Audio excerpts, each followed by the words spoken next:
orang tertentu yang secara khusus untuk membunuh si sakit ini. Itu apa ketelen ya makannya ya? Ujung kaki sampai ujung rambut, rambut. Nah, rambut bisa dimasak ya? Gue tuh jadi ngebayangin gitu. Perut dibelek-belek, kepala diputusin. Makanya jangan coba-coba ngelanggar hukum kalau nggak mau dimakan.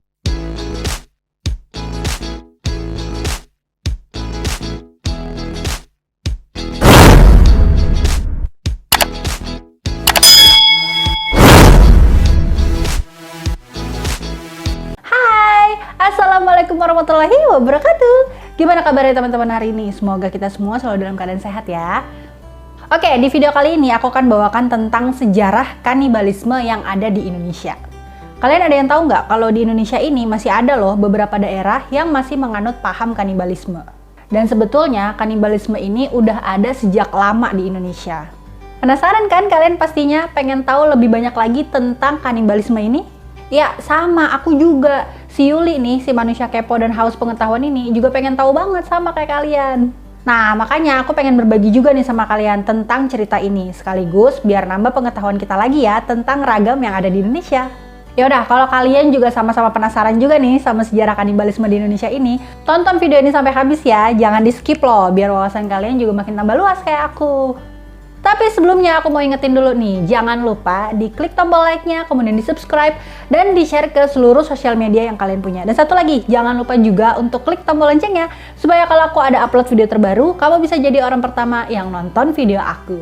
Ya udah, kalau gitu openingnya nggak usah kepanjangan ya, biar kalian makin gak penasaran. Oke, kalau gitu kita langsung lanjut aja videonya ya. Ini dia sejarah kanibalisme di Indonesia. Enjoy the video ya. Kalau ngomongin soal Indonesia, udah pasti tahu dong kalau negara kita ini emang kaya banget akan budaya, adat istiadat, kekayaan alam, dan berbagai macam suku. Bahkan nih ya, di zaman yang udah makin canggih kayak sekarang ini, masih ada loh suku-suku di Indonesia yang masih bertahan sampai saat ini. Dan mereka nggak dipengaruhin sama zaman. Tapi tahu nggak kalian, dari banyaknya suku yang ada di Indonesia, di negara ini juga masih terdapat suku yang masih menganut paham kanibalisme yang tersebar di Indonesia. Suku-suku kanibal di Indonesia ini tersebar di beberapa daerah, dari mulai Sumatera sampai ke Papua. Alasan kenapa suku-suku kanibalisme ini makan daging manusia pun beragam nih. Mulai dari karena sebuah ritual, ada juga yang karena kesehatan, sampai untuk kekuatan. Nah konon katanya pada zaman dahulu nih, ketika mereka pergi berperang, suku yang menang dalam peperangan tersebut akan memakan daging dari musuhnya yang kalah. Mereka akan menyantap daging tersebut bersama-sama dengan anggota suku pada sebuah ritual. Aduh, masih di awal ini, masih opening. Udah serem aja, udah bikin ngilu ceritanya. Masih mau lanjut nggak? Lanjutin aja ya.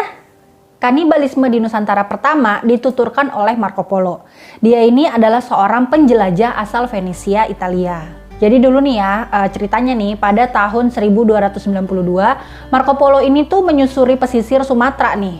Nah kemudian di tengah perjalanan dia ini terkejut saat menyaksikan ada beberapa masyarakat yang sedang mengkonsumsi daging manusia. Dan ternyata menurut pernyataannya Marco Polo ini, dia ini ngelihat kejadian tersebut nggak cuma di satu tempat aja loh. Marco Polo juga menyaksikan kembali nih praktek kanibalisme ini, tepatnya ada di kerajaan Dagroyan, Aceh. Ternyata masyarakat di sana memakan daging kerabatnya yang sakit parah dan sudah tidak bisa diselamatkan. Ternyata nih ya, menurut penuturan dari Marco Polo ini, masyarakat di sana ini memakan daging kerabatnya sendiri yang sakit parah dan sudah tidak dapat lagi diselamatkan. Jadi menurut penuturan dari Marco Polo nih, saat dia sedang berkunjung ke Aceh pada saat itu, dia melihat ada beberapa orang sedang menikmati daging. Dan ternyata daging itu adalah daging manusia. Dan setelah diselidiki lebih dalam lagi, ternyata daging itu adalah daging kerabatnya sendiri yang tengah sakit parah atau sudah tidak dapat diselamatkan lagi. Aduh, itu apa ketelen ya makannya ya? Ngerasain pas lagi nikmatin makan gitu, daging saudaranya sendiri gitu. Apa bisa ketelen ya itu dagingnya?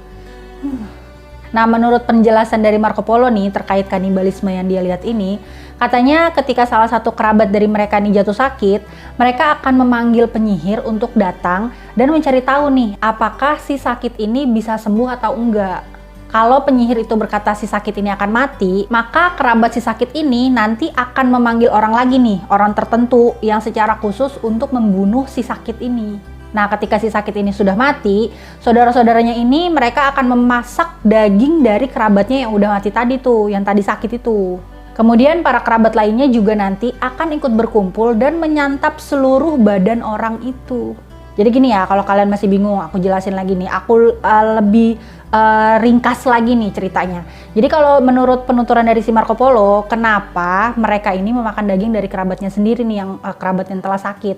Jadi mungkin kalau misalkan dia ngelihat kerabatnya ada yang sakit, terlalu menderita terlalu lama gitu yang ngerasain sakitnya, mereka nih nanti akan memanggil penyihir nih, terus akan bertanya mereka nih sama si penyihir itu, apakah kemungkinan orang yang sakit ini bisa sembuh atau enggak. Kalau nanti kemungkinannya akan sembuh, ya mereka akan berusaha nih untuk mengobati lagi, cari cara lagi, cari obatnya supaya si sakit ini bisa sembuh. Tapi kalau menurut kata si penyihir ini, kayaknya dia udah nggak punya kesempatan lebih lama lagi nih untuk bertahan hidup. Kemungkinan kesempatan hidupnya hanya tinggal sebentar lagi. Nah, kalau kata si penyihirnya ini, orang ini akan segera meninggal gitu, ya kerabatnya ini akan memanggil orang lagi nih, beda lagi dari si penyihir ini, akan memanggil orang tertentu untuk bisa membunuh si sakit ini. Jadi mungkin mereka ini nggak mau si sakit ini tuh ngerasain penderitaan yang begitu lama gitu. Jadi dia manggil orang lagi untuk bisa cepet-cepet ngebunuh si orang yang sakit tadi, supaya yang sakit ini tuh nggak ngerasain sakitnya tuh lebih lama lagi. Makanya dia mencari orang untuk bisa membunuh si sakit ini. Ya mungkin mereka nggak mau ngebunuh dengan tangannya sendiri gitu ya. Jadi manggil orang lagi nih buat ngebunuh si sakit ini. Nanti kalau misalkan yang tadi sakit ini udah meninggal, kemudian nanti kerabatnya itu akan memasak daging dari orang yang udah meninggal tadi. Nah, kalau udah dimasak, keluarganya semuanya nih, kerabat-kerabatnya dikumpulin lah tuh semuanya buat menikmati daging kerabatnya tadi tuh yang udah dimasak. Dia makan deh tuh bareng-bareng rame-rame. Itu kira-kira dagingnya dibumbuin apa ya? Apa dibikin teriyaki, saus tiram, saus padang, asam manis, atau apa? Serep. Pas lagi dimakan itu ngebayangin dia ya. Lagi dimakan gitu ngebayangin. Waktu lagi bercanda-bercanda, ketawa-ketawa sama saudaranya, hahaha, terus cerita-cerita, ngebayangin waktu masih hidupnya gitu kan, mereka bercengkrama bareng. Apa ya, ketelan itu ya makan daging ya. Nah, Marco Polo ini juga menjelaskan, menurut kepercayaan mereka, semua bagiannya ini nggak boleh ada yang tertinggal nih. Saat mereka mau memasak daging kerabatnya tadi, semua bagian tubuhnya ini nggak boleh ada yang tertinggal sama sekali. Jika ada satu bagian aja yang tertinggal, maka bagian tersebut nantinya akan mengeluarkan cacing-cacing yang akan mati kelaparan. Nah, bersamaan dengan kematian cacing-cacing itulah, jiwa orang yang mati tadi akan mendatangkan dosa besar dan kesengsaraan. Dan itulah sebabnya mengapa mereka harus menyantap seluruh tubuh orang yang mati tadi. Jadi kalau menurut Marco Polo nih, dari penjelasan Marco Polo nih, setelah si Marco Polo ini meneliti, mencari tahu kenapa seluruh tubuh dari bagian orang yang sudah mati tadi tuh nggak boleh ada yang tersisa sama sekali. Alasannya tuh kalau misalkan ada bagian tubuh yang nggak dimasak, kan nanti mungkin akan dibuang. Nah, dari tubuh bagian yang nggak kemasak itu, nanti akan muncul tuh cacing-cacing dari jasadnya itu. Nah, kalau sampai si cacingnya itu keluar, terus dia nggak dikasih makan, nggak dapat makanan lagi, tuh kan cacing bakalan kelaparan tuh. Nah, kalau tuh cacing kelaparan terus sampai mati, katanya dosa besar untuk si yang punya tubuh itu tadi tuh, si orang yang mati tadi tuh. Dia akan mendapatkan dosa besar atau kesengsaraan, dikarenakan sudah membuat cacing-cacing tadi tuh kelaparan hingga mati. Jadi sama saudara-saudaranya ini nih, sama kerabatnya, semua bagian tubuhnya itu nggak boleh ada yang tertinggal. Harus dimasak semua. Dari mulai ujung kaki, ujung kaki sampai ujung rambut. Rambut. Nah, rambut bisa dimasak ya? Terus jadi apa dia ya? Tapi kasihan juga ya yang udah meninggal. Padahal dia nggak nikmatin makan loh. Giliran ada cacing yang kelaparan terus mati. Masa dosanya yang nanggung orang yang udah meninggal juga? Tapi begitu sih katanya. Nah, mungkin dari semua bagian tubuhnya ini tuh dimasaknya beda-beda kali ya. Mungkin kepalanya disop, tangannya ditumis, kakinya dibakar, terus bagian badannya dipanggang atau aduh, ngilu lagi. Gue tuh jadi ngebayangin gitu, perut dibelek-belek, kepala diputusin, tangan dipotong-potong, aduh ngilu semuanya. Ternyata hal ini nggak cuman berkenaan sama kepercayaan aja nih. Kanibalisme ini juga dilakukan sebagai hukuman bagi yang kalah perang atau melanggar peraturan. Jadi ada nih seorang peneliti bernama Oscar von Kessel. Dia ini melakukan penelitian tentang masyarakat Batak pada tahun 1844. Menurut Oscar, masyarakat Batak ini menganggap bahwa kanibalisme sebagai perbuatan hukum bagi pelanggaran seperti pencurian, perjinahan, mata-mata, atau pengkhianatan. Nah kan, makanya jangan coba-coba ngelanggar hukum kalau nggak mau dimakan. Dan ada juga nih yang menarik dari ritual ini. Garam, merica merah, dan lemon katanya harus disediakan oleh keluarga korban. Kira-kira apa alasannya?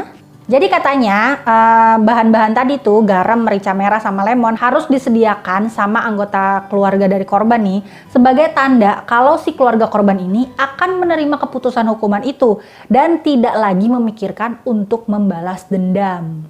Jadi kayak ini kali ya, kayak simbol mengikhlaskan gitu ya. Kalau mereka sudah menyiapkan garam, merica merah, sama lemon tadi, keluarga ini tuh dianggap ya udah kita ikhlas karena memang keluarganya ini melanggar peraturan atau tadi tuh hukuman-hukuman yang lain tuh kayak perjinahan, jadi mata-mata atau jadi pengkhianat. Nah keluarga ini tuh sudah mengikhlaskan, ridho karena mereka mengakui keluarganya itu memang salah, jadi memang ya patut mendapatkan hukuman seperti peraturan yang ada di daerah tersebut gitu. Dan dengan menyiapkan bahan-bahan tadi, keluarga korban ini juga secara nggak langsung itu tidak akan menuntut atau membalas dendam atas hukuman yang diberikan sama kerabatnya. Nah, selain si Marco Polo tadi, ada juga nih yang punya pengalaman tentang kanibalisme di Indonesia ini. Ini dialami oleh arkeolog bernama Friedrich Schneider saat dia melakukan penelitian di Padang Lawas, Sumatera Selatan pada tahun 1935.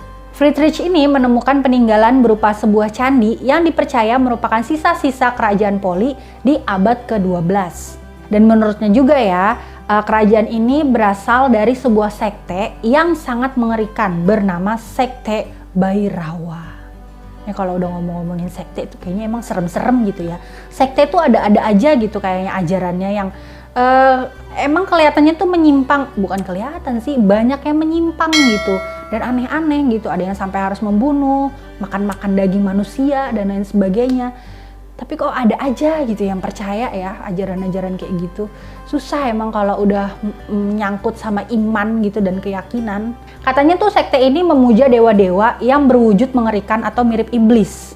Dan katanya juga ya, si sekte ini memiliki ritual, salah satunya memakan daging manusia pada upacara pemujaan di kuburan. Nah mungkin nih kalian kalau penggemar film-film horor, khususnya film-film horor di luar negeri, itu kalau kalian sering nonton film horor yang ada sekte-sekte pemujaan setannya gitu, itu emang ritualnya tuh aneh-aneh sih. Ada yang minum darah, ada yang harus bersetubuh sama para anggotanya juga gitu kan. Terus ada juga yang harus makan daging manusia. Ini salah satunya juga katanya nih sekte ini juga menganut paham seperti itu, makan daging manusia. Menurut si Friedrich ini, biasanya upacara ini dimulai beberapa jam setelah matahari terbenam. Manusia-manusia hidup yang akan dikorbankan ini akan dibaringkan. Terus kemudian sang pendeta akan mengambil jantungnya dan menuangkan darah ke sebuah tengkorak, kemudian meminumnya sampai habis. Nih aku jadi ingat sama ini nih film The Green Inferno. Ada yang pernah nonton nggak? Jadi itu kan filmnya itu tuh ceritanya tentang sekelompok remaja nih yang pesawatnya jatuh di hutan, terus pada pingsan gitu kan. Terus pas lagi dalam keadaan pingsan, dia tuh dibawa tuh sama orang-orang pedalaman ke pemukiman orang pedalaman itu. Dikiranya tuh mereka mau ditolong. Nggak taunya orang-orang pedalaman itu tuh mereka itu masih menganut paham makan daging manusia atau kanibal. Pokoknya serem deh. Coba deh kalian kalau penasaran tonton. Tapi kalau yang nggak berani ya sama ngelihat darah terus adegan-adegan serem yang beset-beset, pokoknya gitu-gitu deh, yang potong-potong organ-organ tubuh gitu, kalau nggak kuat nggak usah ditonton. Tapi kalau yang oke-oke aja nonton film kayak gitu terus penasaran, coba ditonton deh tuh The Green Inferno. Cuman inget ya, kalau yang nggak berani ngelihat adegan-adegan yang mengerikan, yang serem-serem gitu, ngelihat darah, aku saranin nggak usah nonton ya. Takutnya ntar kalian mual. Tapi kalau yang penasaran pengen ngelihat film-film tentang kanibal nih yang masih terlalu agak-agak ringan gitu ya, yang nggak banyak adegan-adegan mengerikan, kalian bisa nonton ini nih, Alif. Ini lebih ringan sih, soalnya nggak ada adegan-adegan yang terlalu serem gitu deh. Terus katanya film ini tuh kejadian nyata gitu, true story. Nah, bahasa Inggrisnya itu true story, kejadian nyata nih filmnya. Jadi dari kejadian yang emang dialamin sama orang-orang itu, terus dibikin film. Nah, coba deh kalian yang penasaran pengen tahu tentang film-film kanibal tapi yang nggak terlalu banyak adegan serem kayak The Green Inferno tadi, coba aja nonton Alif. Ini lebih ringan kok adegannya, nggak banyak yang serem-serem kayak itu, kayak film yang tadi itu. Nah, si Friedrich ini juga menjelaskan sedikit nih soal sejarah kanibalisme. Katanya sebelum kedatangan bangsa Eropa, kanibalisme ini tuh suatu hal yang lazim loh. Pernyataan ini juga termuat di dalam buku Sumatra Tempo dulu. Di dalam buku ini tuh kata-katanya kurang lebihnya kayak gini nih. Seperti kami, siapapun yang kenal betul dengan negeri dan penduduk Sumatera Utara pasti paham bagaimana ilmu sihir, jampi-jampi, dan sejenisnya memegang peranan yang sangat penting dalam kehidupan sehari-hari di masyarakat ini. Nah, ada lagi nih penjelasan lain. Kalau ini penjelasan dari Bernard H.M. Flake. Menurutnya nih, kanibalisme ini sebagai ritual. Karena katanya unsur utama dalam animisme adalah panteistik. Katanya bahwa segala sesuatu dan segala makhluk itu punya jiwa dan energi kehidupan. Dan kebiasaan kanibalisme ini bertujuan untuk mengambil alih energi kehidupan dari musuh yang terbunuh tersebut, kata si Mr. Flake ini. Ya sih, kayaknya sih alasannya rada-rada masuk akal sih ya. Tapi kayaknya aku kebanyakan nonton film sih, jadi ngebayangin tuh karena dari film-film itu. Aku tuh jadi inget film ini, pernah ada yang nonton Dr. Sleep. Jadi itu kan ceritanya kayak sekte gitu ya, bukan kayak sekte sih, emang sekte itu. Jadi tuh sekte, dia itu ritualnya itu ngebunuh orang. Jadi dari sekte ini tuh salah satu ritualnya itu adalah membunuh orang. Tujuannya supaya jiwa dari orang yang dibunuh ini tuh bisa diambil nih sama anggota dari sekte tersebut. Tujuannya supaya para anggota sekte ini dia bisa hidup lebih lama dan bisa lebih kelihatan muda. Kalau di film Dr. Sleep ini kebanyakan yang dibunuh itu tuh anak-anak. Kalau menurut di film itu sih kenapa yang dikorbankan itu kebanyakan korbannya anak-anak, karena jiwa dari anak-anak itu tuh masih masih murni gitu, masih suci. Jadi kalau di film itu tuh menurut mereka kalau jiwa anak-anak kan masih murni, masih suci gitu ya. Jadi energi yang dihirup itu juga lebih besar gitu. Impact-nya ke badannya mereka tuh lebih kuat daripada dia harus menghirup jiwa-jiwa orang yang sudah tua, orang yang udah balik gitu. Karena dosanya mungkin udah banyak kali ya. Nah, mungkin paham yang dianut sama orang-orang kanibalisme di Indonesia itu juga kayak gitu, sesuai penjelasan dari Flake tadi. Mirip-mirip gitulah sama film Dr. Sleep itu yang aku tonton ya kayak gitu. Dia tuh menghirup semua energi-energi si korbannya itu supaya bisa membuat dirinya itu hidup lebih lama lagi dan gak bisa tua gitu, dia kelihatannya muda aja gitu. Nah, kalau kanibalisme di Indonesia itu ya mungkin ritualnya dengan memakan daging supaya dia bisa menyerap energi kehidupan di para korbannya itu tuh, di orang yang tadi pada dimakanin dagingnya itu. Tapi akhirnya kanibalisme di Nusantara berangsur-angsur menghilang nih. Setelah pada tahun 1890, pemerintah kolonial Belanda melarang segala bentuk kanibalisme di Hindia Belanda. Hindia Belanda tuh nama Indonesia zaman dulu ya. Saat dulu nih, waktu negara kita dijajah sama Belanda, itu kan nama negara kita tuh Netherlands Hindi atau Hindia Belanda. Makanya tonton deh video aku tuh tentang ini, asal-usul nama negara Indonesia. Itu di situ ada.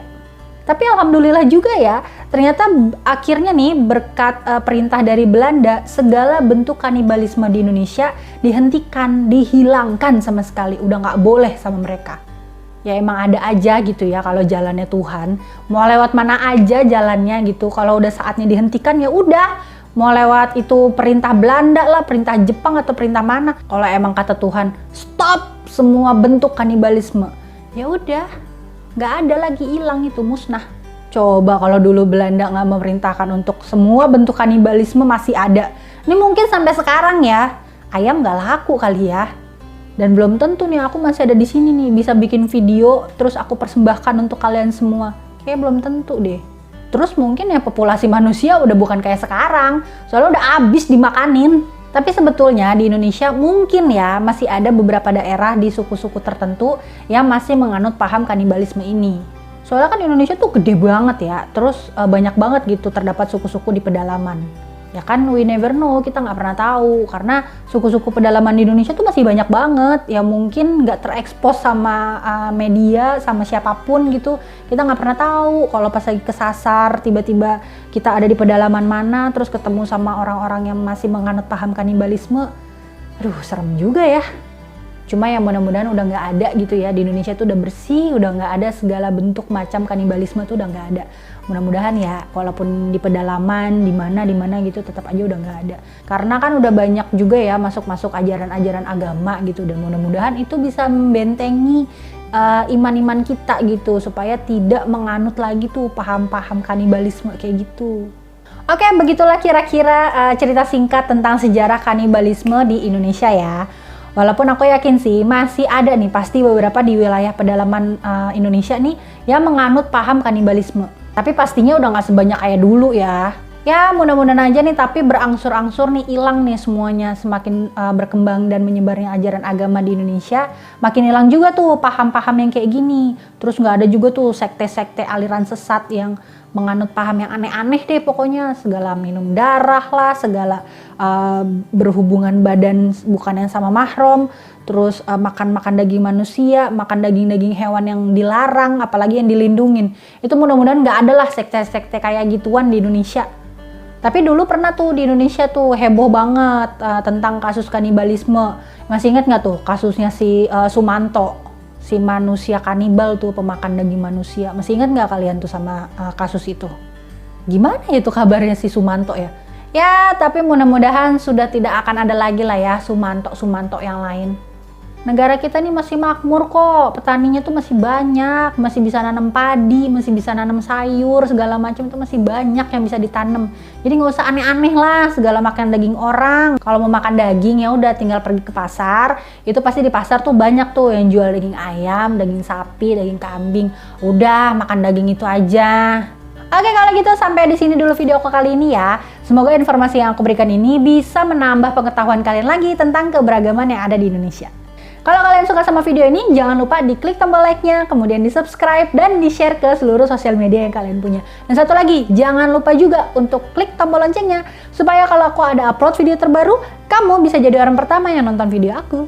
Oh iya, aku juga mau kasih tahu dulu nih, kalau semua informasi yang aku sampaikan di video ini, semuanya itu adalah hasil research aku lagi dari internet. Jadi kalau menurut kalian nih informasi yang aku sampaikan ini ada yang kurang tepat, atau ada yang kurang lengkap, atau ada yang salah, nggak apa-apa, kalian koreksi aja. Langsung tulis aja di kolom komentar, aku sangat terbuka banget untuk hal itu. Karena aku juga masih mau banyak belajar gitu, kalau memang yang menurut kalian, ini kurang tepat kak, ini kurang lengkap, oh ini salah kak, nggak apa-apa dibenerin aja ya, aku sangat berterima kasih sekali. Dan kalau kalian ada saran juga masukan untuk aku untuk bahas apa lagi di video aku selanjutnya, gak usah malu, gak usah ragu, langsung aja tulis di kolom komentar. Nanti insya Allah kalau aku ada kesempatan, aku akan bawakan request dari kalian. Terus support channel aku ya, supaya aku terus bisa memberikan informasi yang bermanfaat buat kalian semua lah tentunya. Oke, kalau gitu sampai di sini dulu video aku kali ini. Kita ketemu lagi di video-video aku selanjutnya. Sampai jumpa ya, dadah. Wassalamualaikum warahmatullahi wabarakatuh. Dadah!